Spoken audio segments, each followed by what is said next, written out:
Good morning, 11th class. So, 11th class, we are on chapter number 10 of history, which is displacing indigenous people. And we have already covered the major part of the chapter, and we are left with just the last topic of this chapter. So, in this chapter, basically, we have already done कि कैसे European ने बहुत सारे parts of the world के को अपने under लिया था और कैसे अलग अलग तरीकों से लिया था. सो बेसिकली हमने देखा अबाउट नॉर्थ अमेरिका और along with this की how did they actually take over that place. what is more important here for us कि natives कौन थे और उनके साथ क्या हुआ. Okay, so about North America we have actually completed all the topics and we started with Australia just 2 classes before. And हमने एक ऑस्ट्रेलिया का बैकग्राउंड ले लिया था कि कहाँ है, क्या माना जाता है कि कौन नेटिव्स हैं, एंड देन कैसे यूरोपियंस ने उसको कंट्रोल किया, एंड देन फाइनली जैसे ट्रेड पॉइंट ऑफ व्यू से वहां पे जैसे वूल की जो ट्रेड के लिए बहुत ज्यादा अच्छी तरीके से शीप फार्म्स बन गए थे, माइनिंग स्टेशंस बन गए थे, एंड विनयार्ड्स और वीट फार्मिंग से रिलेटेड जब डेवलपमेंट हो गई थी तो अराउंड 1911 इन्होंने सोचा कि हम अपनी कंट्री का कैपिटल किसको बनाएं. सो इनिशियली वो सोच रहे थे इसका नाम दे देते हैं wool wheat and gold, wool wheat gold, but later on obviously जो नाम है वो कैनबेरा हो गया. और कैनबेरा जिसका बेसिक मतलब होता है समवेयर मीटिंग प्लेस. ओके, उसके बाद हमने ये देखा था कि जो नेटिव्स थे उनको फार्म पे काम करवाया जाता था और काम इस तरीके से करवाया जाता था which was almost similar to slavery. तो बहुत मुश्किल हो गई थी इन लोगों के लिए because they were not used to doing so much of work. So इसीलिए अब उन्होंने क्या किया, यूरोपियंस ने या जिन्होंने अब ऑस्ट्रेलिया में रहने लग गए थे, these people now started calling the Chinese immigrants. Okay, तो चाइनीज इमिग्रेंट्स को यहाँ पे लेके आने लग गए और उनसे काम करवाने लग गए. लेटर ऑन 1974 के अराउंड अचानक से इनको ये भी डर लगा कि कहीं साउथ एशिया और साउथ ईस्ट एशिया के बहुत सारे लोग जो है वो ऑस्ट्रेलिया में ना आ जाएं, और उसके बाद ऑब्वियसली समवेयर उनकी जो पॉपुलेशन है वो डिस्टर्ब्ड हो जाएगी. Okay, so they somewhere wanted to keep the white people out. This was basically what was going on in Australia. ठीक है, अब now we will study how did the change come in the way things were being taken till now. मतलब जो current situation थी या जिस हिसाब से चीजें ये लोग डील कर रहे थे या जिस तरीके से नेटिव से बिहेव किया जा रहा था वो कैसे चेंज होगा, that is what we will be doing today. So let us start.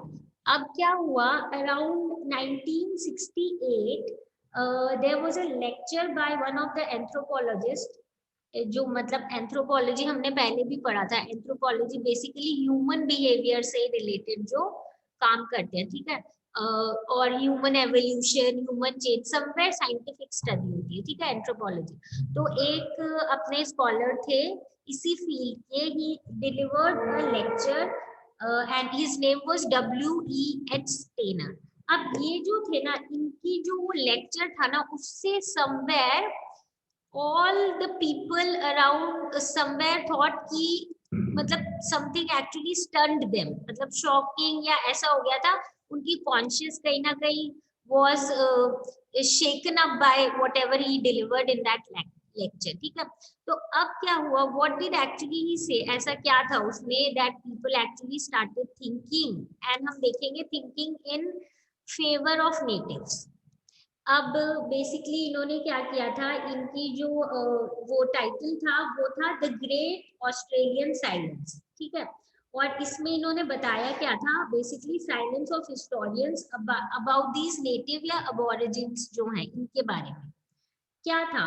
तो समवेयर ये बोल रहे हैं, we study then obviously in detail कि why do we somewhere ignore the history of the people who used to live in Australia before coming of the Europeans.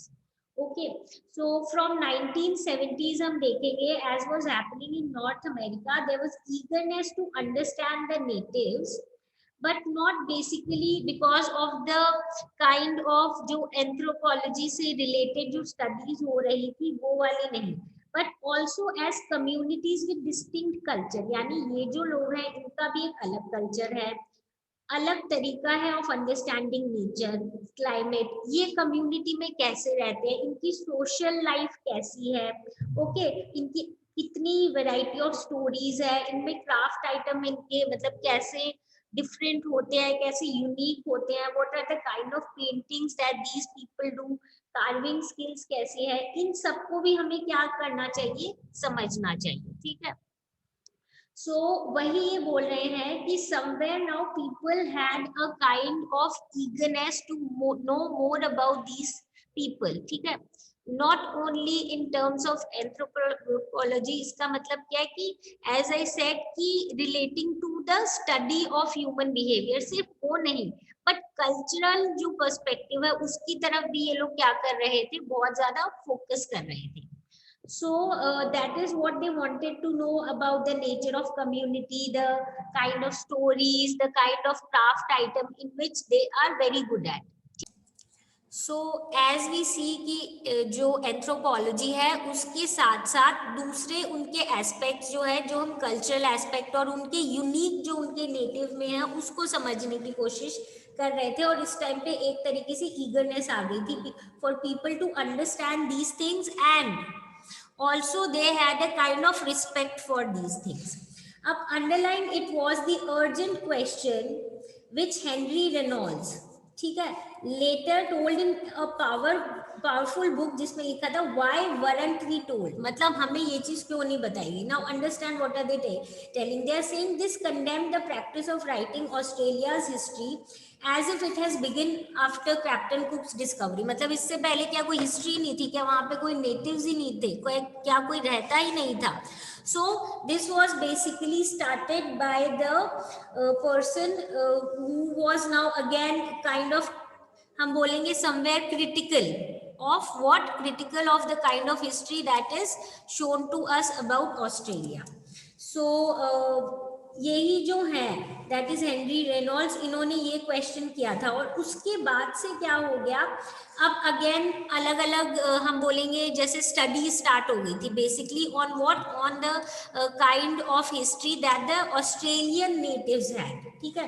तो now university department had been instituted to study the native culture. उनके art को special place दी गई, कहाँ पे, galleries में, museums में, and specially उनकी जो सीनिक ब्यूटीज थी, जैसे डियोरमास क्या होते हैं बेसिकली सीनिक पेंटिंग्स, 3D अगर जिसमें इफेक्ट हो या कुछ स्पेशल जैसे इफेक्ट हो, तो उसके बाद उनकी कैसे समवेयर बहुत उनके नेटिव कल्चर को भी दिखाने के लिए स्पेशल जगह बनाते थे जिसमें सर्टेन काइंड ऑफ डिपिक्शन करते थे इन विच द नेटिव्स कैसी उनकी लाइफस्टाइल थी, क्या उनके बिलीव्स थे, कैसा कल्चर था, उन सबको रिप्रेजेंट करते थे, ठीक है. और अब नेटिव्स भी जो है they also now started writing their own histories because they were the people, if they have heard it from their ancestors generation to generation, वो जो चीजें हैं उनको वो लोग लिखने लग गए, ठीक है. सो बेसिकली पेपर में भी अब चीजें आने लगी.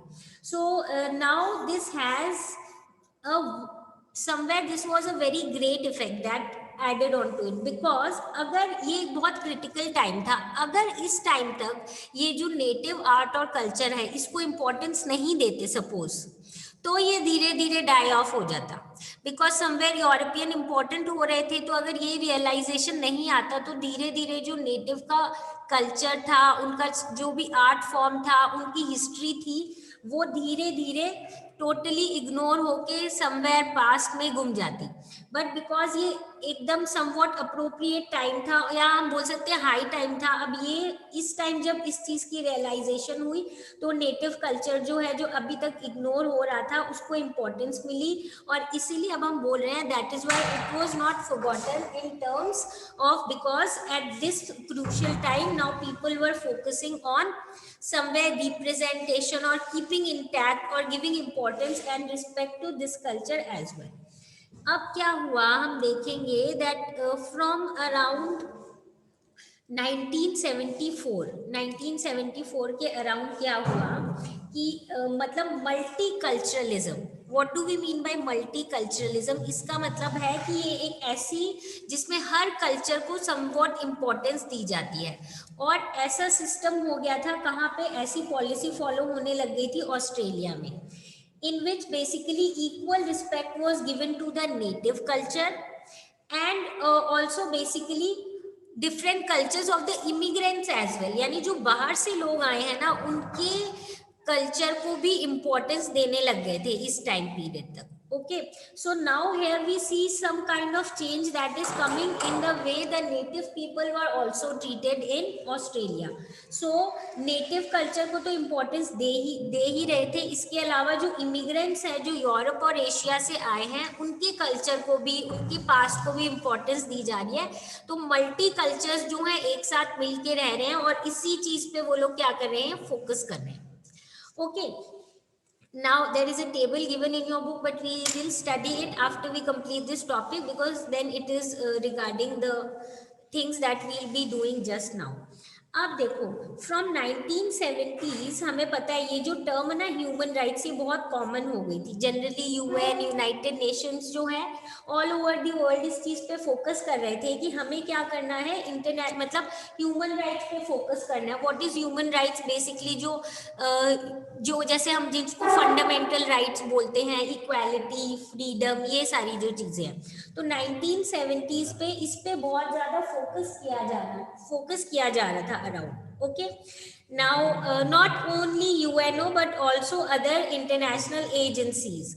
Now the Australian public realised with somewhat distress कि जैसे यूएस में हुआ था, कनाडा और न्यूजीलैंड में हुआ था, वैसे ऑस्ट्रेलिया में कभी कोई ट्रीटी नहीं साइन हुई थी. If you all remember when we studied about North America, हमने पढ़ा था कुछ चीजें जो हैं वॉर के थ्रू कुछ एरिया जो है खरीदे बेचे गए थे. So there were many things that were being done, treaties भी साइन हुई थी, but Australia had no such kind of, you can say, history. Australia had no treaties with the native, somewhere allowing the Europeans to take over their land, जैसे कि US में था, ऐसा कुछ Australia में नहीं हुआ. और जो ऑस्ट्रेलिया की गवर्नमेंट है ना वो हमेशा ये बोलती थी कि जो ऑस्ट्रेलिया है इट इज अ टेरा न्यूलिस. टेरा न्यूलिस का मतलब है इट बिलोंग्स टू नोबडी.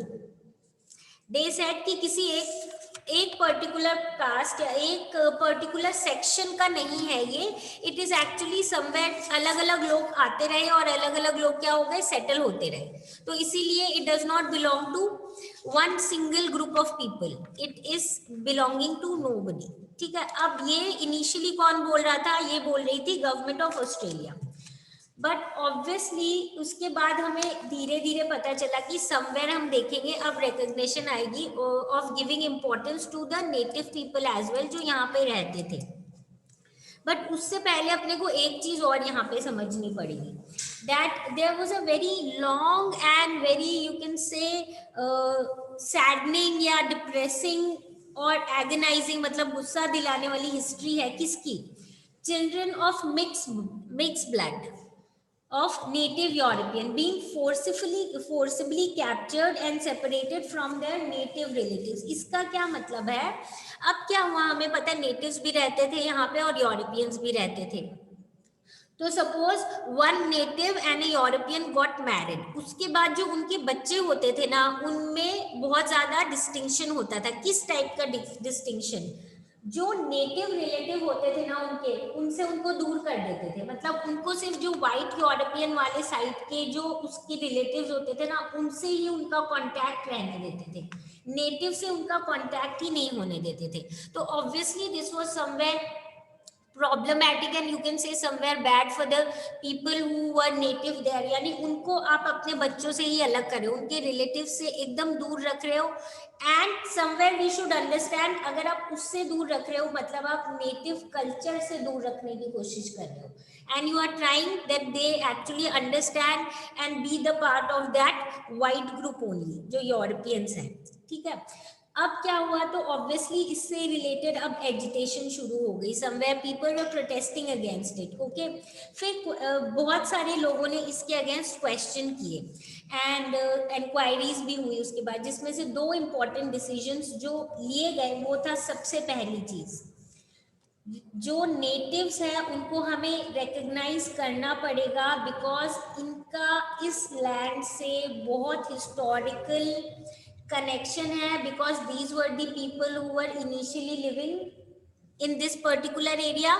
सो इसका मतलब है सबसे पहला डिसीजन जो लिया गया, as you can see, basically to recognise that the natives had strong historical bonds with the land which was sacred to them. यानी इनके लिए ऑब्वियसली ये लैंड क्या था, सेक्रेड था. हमें पता है नेटिव्स इनिशियली लैंड को बहुत सेक्रेड मानते हैं, they always respected, and that is why this should be respected. मतलब हमें ये चीज नहीं भूलनी चाहिए कि somewhere this area also belongs to, actually belongs to the natives, and we should give importance to them because, and we should recognize and we should always understand this fact that these are the people who were actually associated with this area.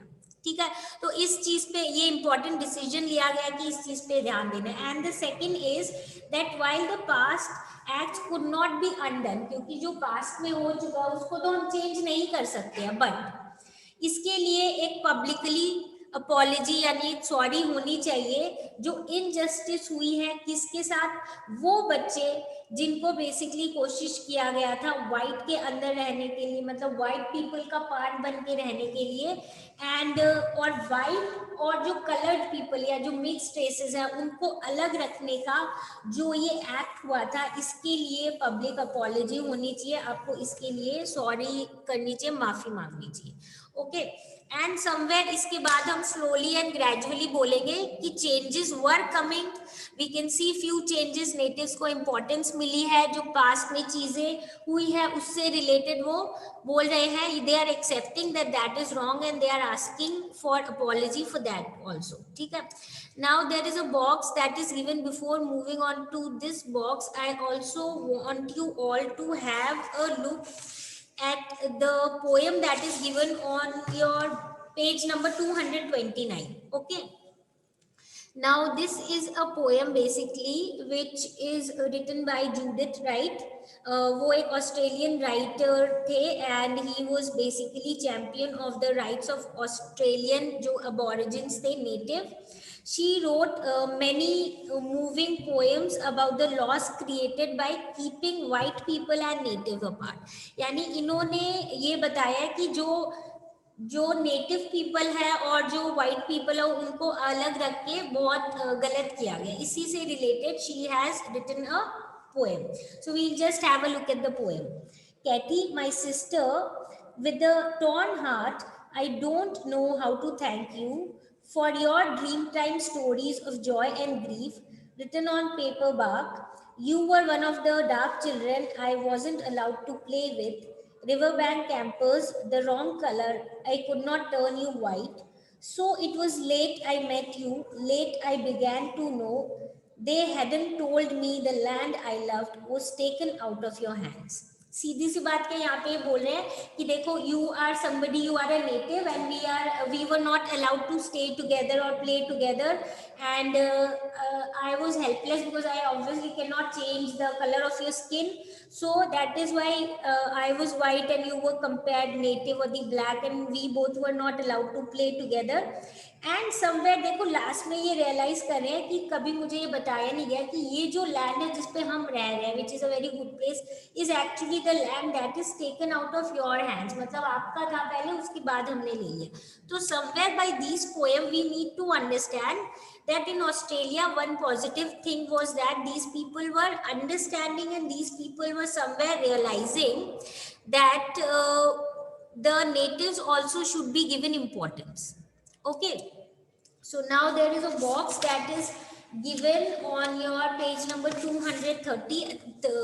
Okay, यहाँ पे भी हम basic देख सकते हैं यहाँ पे कि this is again the box which tells us certain things that were being basically practiced in Australia around 1974 के बाद, which brought lot of positive changes in the way people somewhere जैसे कि लाइफ जैसी वो लोग रह रहे थे. ठीक है, now in 1974 what happened was white Australia policy ends and Asian immigrants allowed entry. Now you can clearly I think remember, हमने पहले पढ़ा था उन्होंने चाइनीज और इन लोगों का आना बंद कर दिया था because somewhere they feared कि ये लोग अगर आ गए तो इनका नंबर ज्यादा हो जाएगा. सो अब वो चीज अलाउ हो गई थी।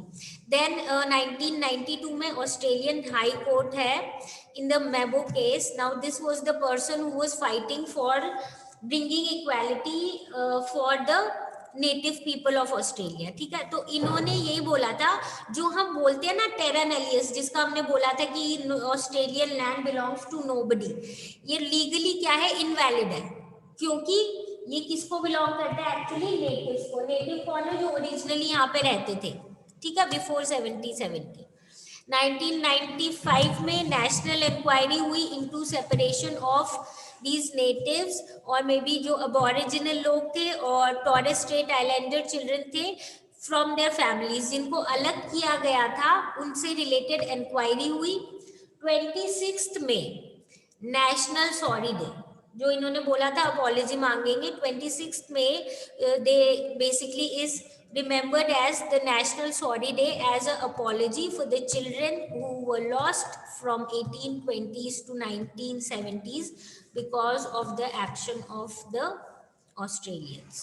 ओके, तो यानी बहुत पॉजिटिव चेंजेस आए हैं, और जो प्रेजेंट कंडीशन है ऑस्ट्रेलिया की, that is much better, and in this even the natives are given equal importance, and somewhere we can see equality do exist in this continent as well.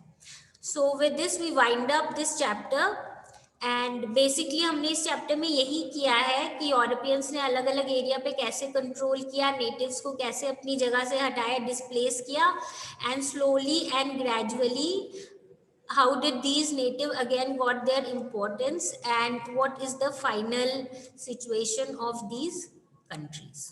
Okay, so I suppose everything is clear. If you have any doubt relating to the chapter, you can come back with your problems, and the problems will be solved. So now we'll meet in the next class with new chapter. So bye everyone for now. See you all in the next meeting.